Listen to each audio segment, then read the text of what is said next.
And my lathe just starts at 500 RPM, so I'm going to get up close to that. Oh, it's going backwards. Oh, okay. Mine doesn't go backwards and forwards, so thank you. And this is quite a, yeah, that's a lot taller, so. I have a mini lathe, so this is a bit unusual for me to work with. So I'm going to be kind of making a little bit of this up as I go. But usually I use the edge of my lathe as my base for this to keep it pretty level. Because if you get it offset to one side or the other, well, you're just going to have more work later on to get the other side to match. So I try to keep it pretty flat and even.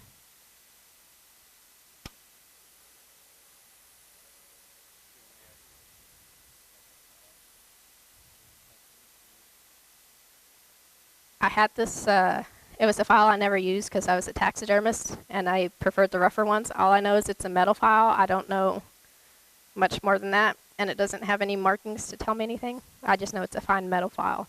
And when you're dealing with the dead soft, you don't want anything too coarse. It'll take off too much material and probably cause it to remove the wire entirely.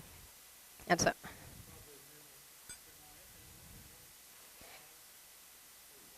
possibly. I'm not sure on it. A lot of these tools are new to me because I never did any woodworking before until last March. And so I was a taxidermist. It's a coarse file and I need a coarse file to rough a mannequin. So yeah. Excuse me.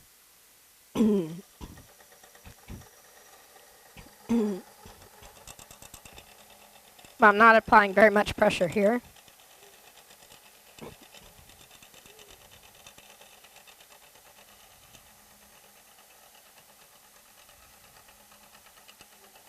And I'm gradually working down. Because after the file fills up, it doesn't do you much good.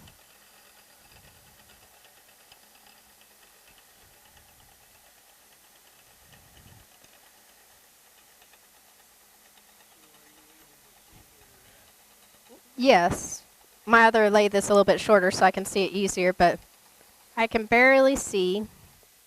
And as you can see, I have a jagged little path of copper that's come off, and I use my wire brush to clean it. Which I don't want to screw up y'all's lathe, so I'm a little bit rougher on my lathe. But this could take some time. I've done as many as 5 passes on it before I'm pretty satisfied. And then I'll go all the way around the lathe, or all around the ring with my thumb, and I'll test to see if there's any gaps. And if there are, which I did not bring sandpaper, but I'll use sandpaper to go ahead and sand the wire till it is flush.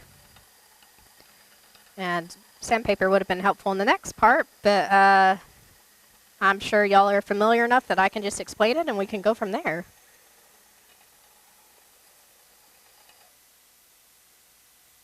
And I can still see grooves. I can still see that wire sticking up. But like I said, it usually takes a minimum of 5 times. And this is a little awkward because it's not, usually it's at a more upright angle to what I'm used to. Let's check it right quick. And then I just check it periodically to make sure that that wire is not coming up because that's not fun either. But so far it's looking good.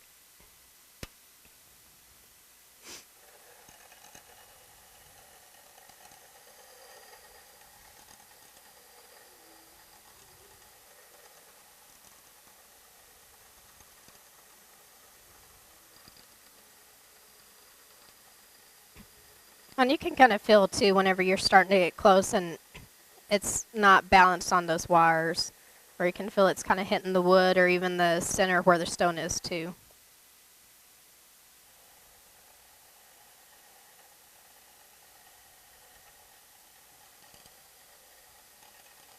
Which with the sterling silver, I'll actually try to save it, the little bit of dust. So if I do ever have gaps, I'll have something to fill them.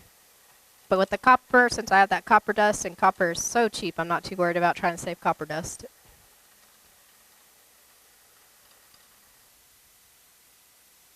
Oh, for the sake of the demo, I'm going to call that good. It is not good yet. But I'm sure y'all don't want to sit there and watch me go through this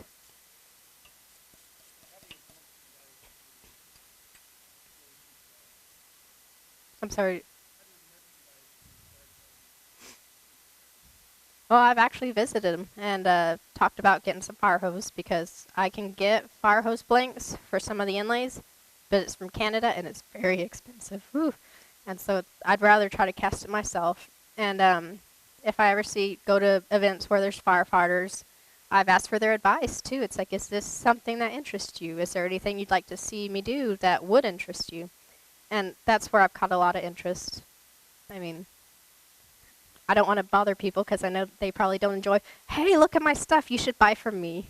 Because I'm sure that would get really annoying. Because I try to mainly ask for advice, their opinions, and usually it catches interest. Facebook is where I do a lot of my marketing. As far as the firemen and policemen, I haven't had a whole lot of success with them. But I also know they are probably some of the lower paid for the people I'm trying to appeal to. I still try to keep it cheap for them, but especially the inlays that have fire hose, which I do have a completed one in my purse, it is expensive. I charge $170 if it has a fire hose inlay where this black is. But then it also, instead of wire, I actually put ashes, like from a fire. And that is surprisingly easy. So that also led me to, I've also done rings. I was going to do a ring with a cremation or cremated remains from a dog for a woman that lost her dog, and she was really devastated, but she couldn't open the urn. But it is possible. But whenever I'm doing those, I will let them know that I will turn some off. It will go on the floor, and it's probably going to go either outside or in the trash. So I let them know. It's like I'll handle it with care, and so you just keep your customer aware of what you're doing. And one thing that I've done that people seem to appreciate through Facebook and Messenger is just let them know, I got the core in today. I got to this section today. I should be 3 days out. Unless I have heck with the CA glue, and that's how I do my finishes. It never fails. I'll be almost done, and then it clouds over, and by the time I sand through the cloud, I'm already down to the wood again, and I got to start over. So I'll let them know. It's like, I've refinished your ring 3 times. It's finally done, but I apologize for the delay. But like I said, I would not recommend the CA I'm using. I don't know if it was just on the shelf a long time and it's past its shelf life, or if it's just not that great of a CA. Once again, Amazon. I did until the last summer, because condensation would build up in there, and then that would like ruin immediately, because water does not get along with CA. And that's also a problem I've run into with the humidity out here. Is the really humid days, I try to avoid doing any finishing because it just seems like the humidity in the air makes it cloud really easy. But let's see. Oh, this is stuck again. Oh, and if you have this set up like I have, and they get stuck, it's not the end of the world because your metal core is going to survive. And so even if it has a decent amount of glue, I'll take one of my tools and I'll carefully cut out the majority of it, and then you just pull it and pop it off. And if it's stuck on, you can just kind of yank it all the way around. But especially before I discovered Vaseline, about half of them were stuck on there pretty good, so I spent there forever working on them. But you don't have to worry with metal cores. Another reason I prefer not to just do wood, because if you're to yank it off, you're going to yank off a chunk of wood too, which I've done that with pins, so that's kind of where I learned my lesson on it. I did, okay. And with this, I'll go through some more of my finishing, but like I said, unfortunately, I forgot to bring my sandpaper. It's always got to be something, right? But I will put a couple coats of CA on it because it is ready for a couple more. Apologize. What I do is I apply about 5 coats of thin, 5 to 8, and then I'll apply 2 to 3 of thick, which I forgot the thick too. I did bring this in. I did bring something I needed, but I kind of do it by look and feel. If it feels it's still a good thickness, and also realize for whatever reason I have trouble getting it really smooth with the CA, because some people, they have it on and then they start like 600 grit. I can't do that because mine is too rough, and whenever you're sanding it, you want the whole surface to be cloudy once you're sanding it, because any shiny spots indicate low areas that have not been hit by the sandpaper. And once you go to finish it, you'll be able to see divots, and those divots will fill with dirt and grime and whatever over time. And so you want it to be 100% perfectly smooth. But after I get the wire in, like I did on this one, On the one I just took off, we'll use this one. It has stone. And I have it turned down. Oh, I'll use this one. Once the wire is perfectly flush, I'll go ahead and just put one layer of glue just to secure that hold. And then this is when I start taking off this sharp corner. I'll do a little bit of it on the lathe, but just because of my setup, sometimes the bushings start covering the wood and I can't see how far down I am. So I'll just do it by hand, and I'll just slope this slightly because it's just not very comfortable with a hard edge there. And so like I said, I'll just take that slight edge. It's hard to see, but the slight edge. And if y'all feel it, you can see, just be aware that the wire is sticking up. But if y'all feel that edge, I don't like it. I don't think my customers would like it, so I take it off. Yes?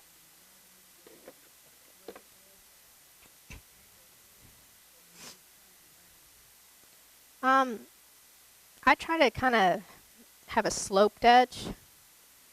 I don't know where that ring is. I'll pull one of my finished rings out of my purse in a minute. I'll pass it around. But I try to keep it pretty sloped. They seem to be a little bit more comfortable. If I don't have much material left, if it's already pretty thin, then I'll just do a curve on the very edge without sloping it. But typically, I like a smooth slope. But like I said, depending on the ring, it might be a curve. It just, well, heck, it's a string. It's just a turn by turn, ring by ring. Just figure out what looks good, what feels good, what I think my customer would like, what I hope they're going to like. And I probably won't have a very good finish on this because it does have a bump, but we'll go ahead and put a few coats on. But I'm still working on CA. It is not my favorite step in this process because I struggle with it a bit. All I've had so far is the hot stuff, and I've heard a lot of good about Mercury Flex, and that's what I'm aiming to try next. I've heard a lot more good about it, especially being durable. I had a customer reach out and said that her husband scratched her ring, or his ring, but he took it hunting. It's like, these are more for show. They're for when you're going to dinner or going to church or just going out. It's not, this finish, while it's durable, it's not built to handle fishing, hunting, when you're going to be grabbing on rocks and you're going to be hitting things hard. It will scratch. And if anybody has any recommendations on a sealer that will not scratch, I'd love to hear it because I've yet to find one.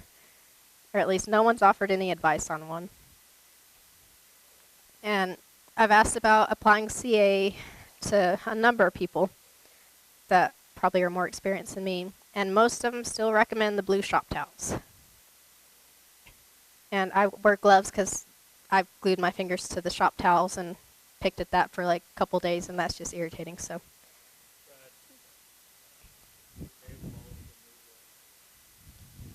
acetone. I never paint my nails. I keep telling myself buy nail polish remover so I can try it out, but I never think of it when I'm at the store because I don't wear nail polish. Yeah, I need to do that. I've heard it'll take it off because it's not fun whenever you have stuff stuck to your fingers. I've been fortunate, and I haven't glued my fingers strictly together, but I have glued things to them. But at this point, just you shouldn't have any splash, but the worst thing in the world I could think of is getting this stuff in your face.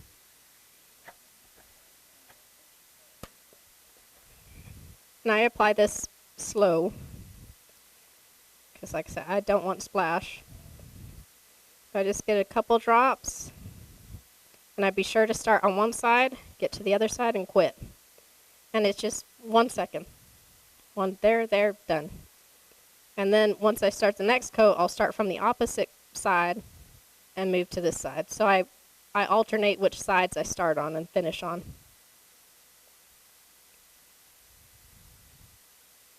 And like I said, I do about 5 to 8 coats. I usually lean towards 8 coats. I want more protection for it than less.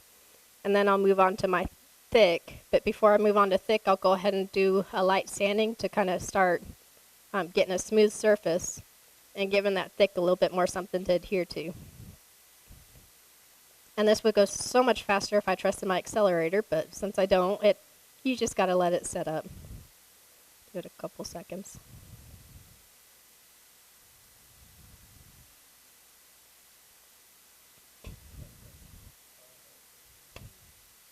But just for demonstration purposes, that's what I do with this, and I've noticed that after I'm done with it, I usually put it somewhere away where it's not going to catch on fire. Because I've heard plenty of stories about how your paper towels do catch fire with CA. I've been fortunate, and I haven't seen it happen, but I'm not about to take a risk either. Because I have bad luck, and if anybody's going to have that happen, it's going to be me. And then one of my favorite things is that I've discovered is Zona paper. Love this stuff. Zona paper, it's a sandpaper for, well, it's not really even a sandpaper. It's a micron sandpaper. So instead of using micro mesh, the pads, I switch to this and I get a lot better results. I'll sand this. I usually start at 320 until it's perfectly smooth, go up to 600 grit, and then I switch over to this micro mesh, and it goes from coarse green to fine as it gets at white, and I wet sand at this point. And you get almost a glass-like finish. And I don't even use a buffing wheel anymore for my rings because this gets it just about perfect. The only other thing I do is I use, after I'm done with this and I'm 100% happy with the finish, I see no scratches, which this is really good about taking it out of. Then I use hut polish with a paper towel. And it's a plastic polish, which this is basically plastic with the CA. And it looks like glass. And even touching it, it doesn't really hold fingerprints very well. And it's a beautiful finish, which, so I'll grab my purse in a minute and show us a couple of the finished rings. But there's another. The name is interesting. But after I've used up my Zona paper, I believe it's Stadium Blanks. This guy, he's on Facebook, and his stuff is called Magic Juice. And it's a liquid with grit in it. And from what I've seen and what I've heard, people are replacing Zona with it and getting really good results. I think there's 4 or 5 different levels of, I don't even know what you call it whenever it's liquid, I apologize. But there's 4 or 5 levels that you go through, and like I said, it's just the liquid version of Zona, and everyone says the results are better. But I bought the Zona, and then I found out about it. It's like, I'm not throwing this away. I'm going to use it up. So until it's used up, I'll give that a try, and if it's great, I'll let y'all know. If it's not, stick with Zona. It's way better than Micro Mesh Pets, though, because I've used those, and you just don't get the same real nice finish. And the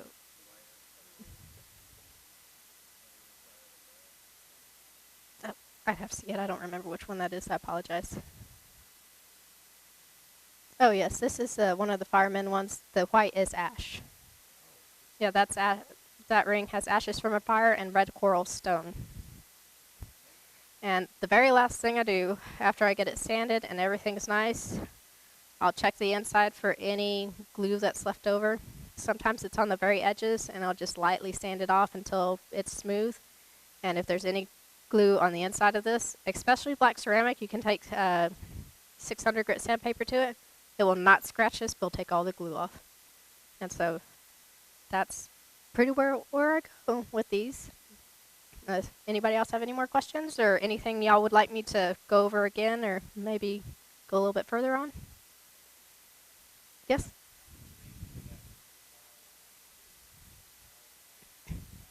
But yeah, this compared to this, actually more men have had opal rings than women. If it's a men's, 2 to 3. If it's a woman's, probably 5 out of a little opal or a little vial this size of opal. But I'm also very anal. I will not lose opal. I will not. I have, like I said, that paper underneath. And one thing I do different with opal that my husband found out and he's not a fan of, instead of just dumping it in like I was doing the other stones, I'll put it in my little extra holder, and I'll pick out the big pieces and I'll lay them first. And then I have bigger packs of opal, and so I'll get the bag and pat it until all the real fine pieces are at the top, and I'll dump those in to fill any gaps. And then that's when I start dumping it in. But I mean, if I have like 1 opal on the paper, it's going back in the vial, because like I said, this stuff is a little pricey, and I don't like paying any more than I have to for that. So I don't like waste. But I do have to finish this ring soon.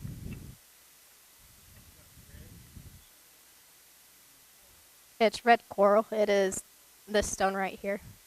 Like I said, just from whatever color they come in these packs to what it looks like finished, it usually is a pretty big difference. Once it gets wet, it changes pretty drastically.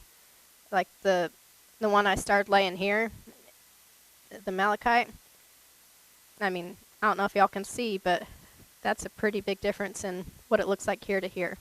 And so what I did is I got a little bit of stone out in one of these, and I just dropped a bit of water just to see what color it really was. And then you can see what your final product's going to be. And the opal is the one that really shows the best whenever it's either water or CA on it. And the only kind of harder one is coffee, because that's, if you use coffee and you're using wood, you really have to use that CA to seal the wood, because coffee will stain it and bleed into it. I found that one out the hard way too. So definitely, like I said, use CA after you get your channel cut and seal it. And then put your coffee. And it takes a lot of coffee because, well, it's made to, you know, kind of. So I'll use a lot of coffee and I'll really press it in there hard. But it is very cheap, so you don't worry. I don't really worry about losing that one. And the shop is pretty interesting smelling whenever you use coffee. Most people like, I'm not a coffee drinker though, so. Thank you.